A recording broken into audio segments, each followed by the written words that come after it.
Baiklah, kami dari kelompok 8 ingin mempresentasikan hasil kerja kami dengan judul Return of Equity, MK Analisis Laporan Keuangan.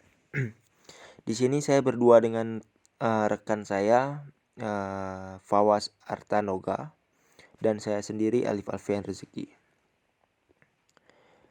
Pertama, kami akan memaparkan apa sih itu ROE atau Return of Equity.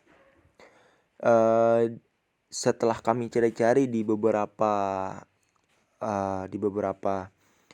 referensi, Return of Equity adalah bagian dari rasio profitabilitas yang dalam pengukurannya itu difungsikan untuk menilai kemampuan perusahaan dalam menghasilkan laba bersih setelah pajak dari pemanfaatan modal yang dimiliki. Lalu kami akan menjelaskan tentang fungsi ROE. Apa sih itu fungsi ROE? Fungsi ROE yaitu sebagai alat untuk menganalisis tingkat efisien penggunaan modal perusahaan, baik pemakaian modal dalam produksi maupun penjualan. Lalu digunakan sebagai alat perbanding antara perusahaan di sektor yang sama. Hal ini biasanya dilakukan untuk mengukur tingkat efektivitas perusahaan dalam memanfaatkan modal untuk menghasilkan laba bersih setelah pajak. Nah, nantinya akan ditentukan mana perusahaan emiten yang paling tinggi dan paling rendah return of equity-nya. Berfungsi untuk mengukur tingkat efektivitas setiap divisi manajemen perusahaan. Nantinya akan tampak divisi mana yang sanggup memberikan return paling tinggi. Ini adalah poin penting karena dapat dijadikan sebagai bahan evaluasi terutama bagi pihak manajemen perusahaan.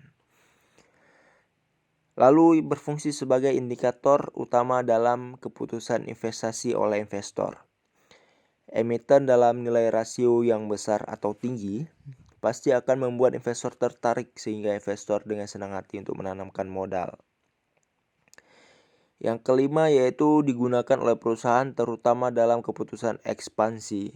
Umumnya jika rasio ROE perusahaan dianggap memuaskan atau bahkan melebihi daripada target, melebihi daripada ekspektasinya, maka potensi perusahaan untuk melakukan ekspansi akan jauh lebih besar.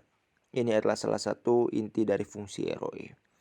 Baik, dari yang tadi saya bacakan ataupun saya paparkan, maka ROE ini fungsinya tuh sangat penting bagi sebuah perusahaan. Baik dari segi akan memperbesar usahanya, dari segi investor, dari segi perusahaannya sendiri. Bahkan ROE ini bisa dianggap jika perusahaan ingin berkembang lebih jauh, maka ROE ini yang akan dipertimbangkan. Karena berdirinya perusahaan itu dan bertahannya perusahaan itu salah satunya tuh karena adanya ROE yang tinggi. Jika ROE-nya hasil daripada ROE rendah, tidak mencapai target, bahkan di bawah daripada modal, artinya minus,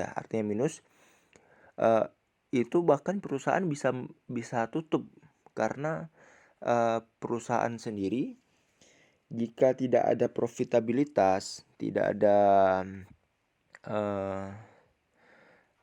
keuntungan, maka akan kolaps gitu, akan bangkrut. Dan juga ketika kita ingin memikat investor untuk perusahaan kita, let's say misalkan kita mempunyai perusahaan nih, perusahaan A bergerak di bidang pabrik makanan ataupun pabrik apa gitu, kita bilanglah pabrik makanan. Maka ketika kita ingin membuka cabang di tempat lain, akan tetapi modal kita tidak mencukupi, maka kita harus memikat investor dan investor ternyata memintanya ROI. Karena rapor yang ada di cabang sebelumnya ataupun cabang sekarang misalkan, itu akan berpengaruh kepada cabang selanjutnya. Tidak terlalu mempengaruhi, akan tetapi akan menjadi pertimbangan oleh investor gitu. Lalu kelebihan return of equity. Perhitungan rumus ROE cenderung sederhana dan mudah dipahami sehingga setiap orang dapat mencari tahu nilai return of equity perusahaan. Lalu pihak manajemen perusahaan dapat menjadikan ROE sebagai alat mendorong perolehan laba perusahaan agar lebih maksimal. Dapat dijadikan sebagai ukuran prestasi dari manajemen perusahaan, terutama dalam pemanfaatan modal dan perolehan laba bersih. ROE bisa dijadikan sebagai alat evaluasi atas kinerja perusahaan. ROE dapat dijadikan sebagai alat kontrol bagi manajemen perusahaan, khususnya dalam profitabilitas. Nah, di sini kelebihan-kelebihan ROE ini lumayan diperlukan nih. Bahkan emang diperlukan ya untuk suatu perusahaan. Contoh tadi sebagai bahan evaluasi. Nah, itu ketika kita mempunyai sebuah perusahaan, biasanya tuh kita tuh sangat memerlukan evaluasi. Untuk apa kita memerlukan evaluasi? Ya untuk tadi, perkembangan tadi. Ketika kita melakukan evaluasi melihat apa kekurangan kita, apa yang harus dibenah di perusahaan, maka salah satunya itu bisa kita lihat dari ROE. Kenapa ROE kita tengok lagi? Kok bisa sih perusahaan kita kurang pendapatannya? Kok bisa targetnya itu tidak tercapai? Apakah sudah masuk dengan harga di pasar? Apakah sudah sesuai dengan minat pembeli? Nah, itu dia. Dan juga laba perusahaan ini bisa dihitung dengan ROE ya pastinya, karena kan return of equity ya. Yaitu emang dasarnya mendorong perolehan laba gitu. Jadi juga ROE ini sangat berpengaruh juga bagi perusahaan yang ingin maju gitu. Nah, di sini nih ada kekurangan nih di ROE. Bukan hanya kelebihan dan juga bukan hanya kelebihan dan juga yang baik-baiknya aja gitu. ROE ini ada juga nih kekurangannya. Jadi manajemen perusahaan enggan untuk menambah porsi modalnya, terutama ketika nilai ROE dianggap sudah besar ataupun tinggi, padahal nilai rasio ROE yang tinggi adalah peluang untuk bagus melakukan pengembangan bisnis. Lalu manajemen perusahaan bisa saja cenderung berfokus pada tujuan jangka pendek saja, sehingga mengabaikan tujuan jangka panjang. Ini bisa berdampak buruk bagi perkembangan perusahaan di depan. Nah, ini yang tadi saya bahas sebelumnya.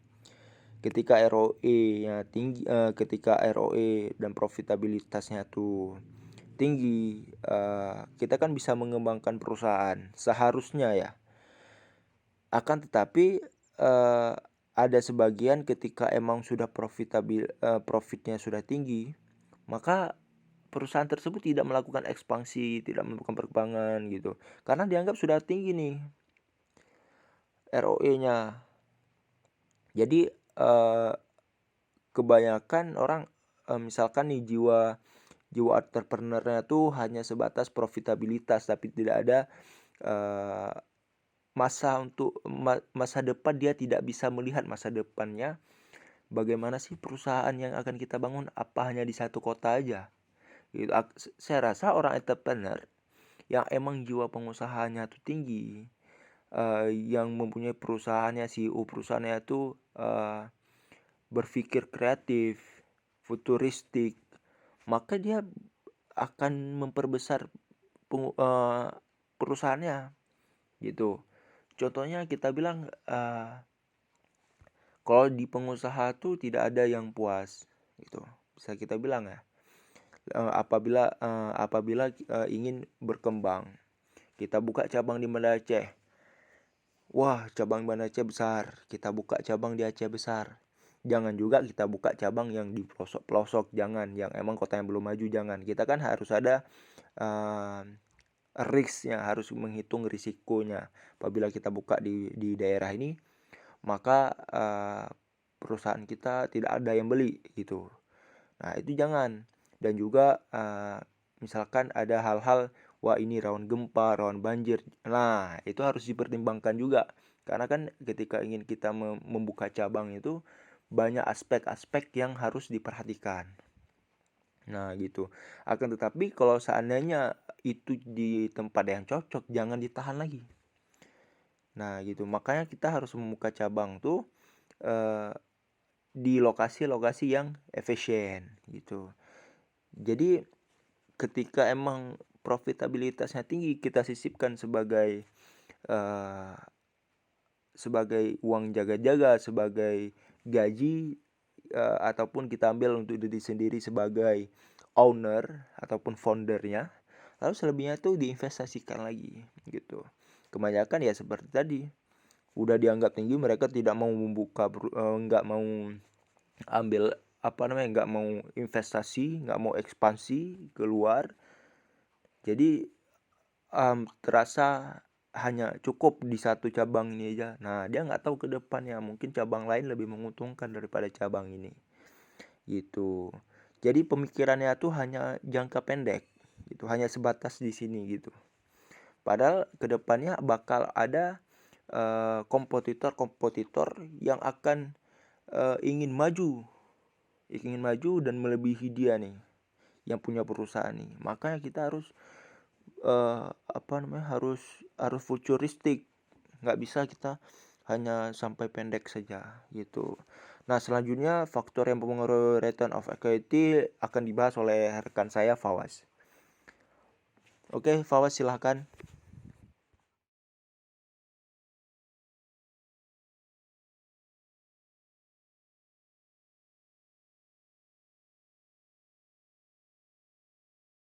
Baiklah, yang selanjutnya adalah faktor yang mempengaruhi return of equity, di mana rasio profitabilitas adalah suatu rasio yang umumnya digunakan sebagai alat analisis untuk menaksir kemampuan perusahaan dalam menghasilkan laba. Umumnya, ada dua rasio profitabilitas yang sering dipakai sebagai alat analisis dalam penelitian manajemen keuangan, yaitu return of asset atau ROA dan return of equity atau ROE. Ada sejumlah variabel yang dianggap berpengaruh terhadap return of equity, yaitu sebagai berikut.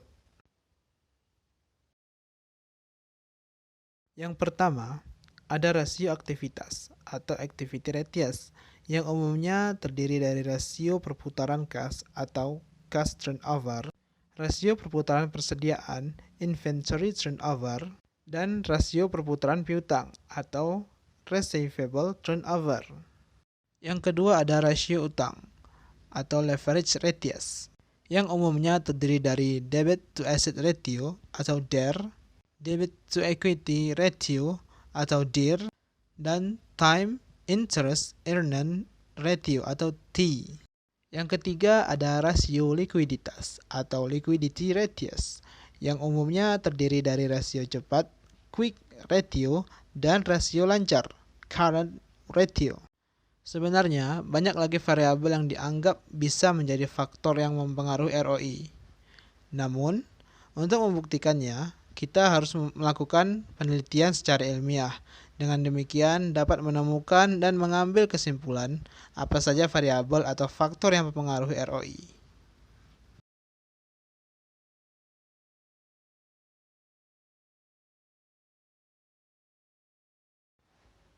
Selanjutnya, penyebab ROI menurun. Ketika perusahaan menganalisis return on equity, pasti akan menemukan ada perusahaan yang mengalami penurunan dari tahun ke tahun.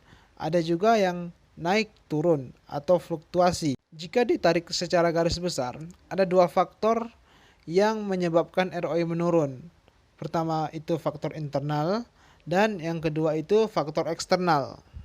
Dari sisi internal perusahaan, return on equity akan menurun ketika kinerja perusahaan tidak baik. Misalnya target penjualan tidak tercapai. Ya jelas, kinerja perusahaan tidak optimal akan membuat perusahaan sulit untuk menyeraih laba yang lebih banyak dan lebih baik. Dari sisi eksternal, Penyebab ROI menurun dapat dipengaruhi oleh kondisi perekonomian yang bergejolak. Nilai tukar rupiah melemah, kebijakan pemerintah yang tidak suportif, adanya inflasi, dan sebagainya. Faktor eksternal akan lebih sulit atau bahkan tidak bisa dikendalikan oleh perusahaan. Oleh karena itu, perusahaan harus lebih fokus pada faktor internalnya saja.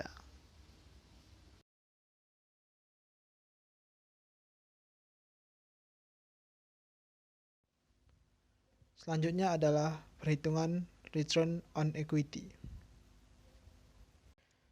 yang dimana kita dapat simpulkan return on equity adalah suatu perbandingan antara laba bersih setelah pajak perusahaan dengan total modal. Oleh karena itu, rumus return on equity yaitu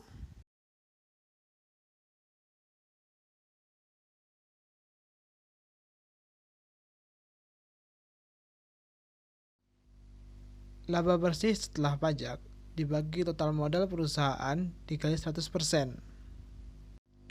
Untuk mendapatkan laba bersih setelah pajak, ada baiknya kita terlebih dahulu mencari laba kotor perusahaan, yang dimana itu bisa disebut dengan gross profit, yang rumusnya penjualan dibagi HPP atau harga pokok penjualan.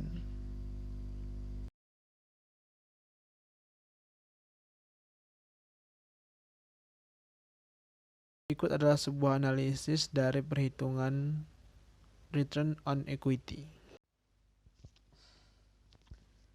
Dari gambar tersebut, kita dapat menganalisis bahwa setelah memperoleh nilai laba kotor, kemudian laba kotor tersebut dikurangi dengan semua beban biaya perusahaan, termasuk di dalamnya beban penghasilan pajak. Setelah itu, kita akan memperoleh nilai laba bersih setelah pajak atau laba tahun berjalan, di mana bisa kita simpulkan bahwa perusahaan yang memiliki nilai rasio ROI yang baik dan tinggi adalah perusahaan yang mampu memanfaatkan modalnya secara efektif untuk menghasilkan laba bersih. Begitu juga sebaliknya.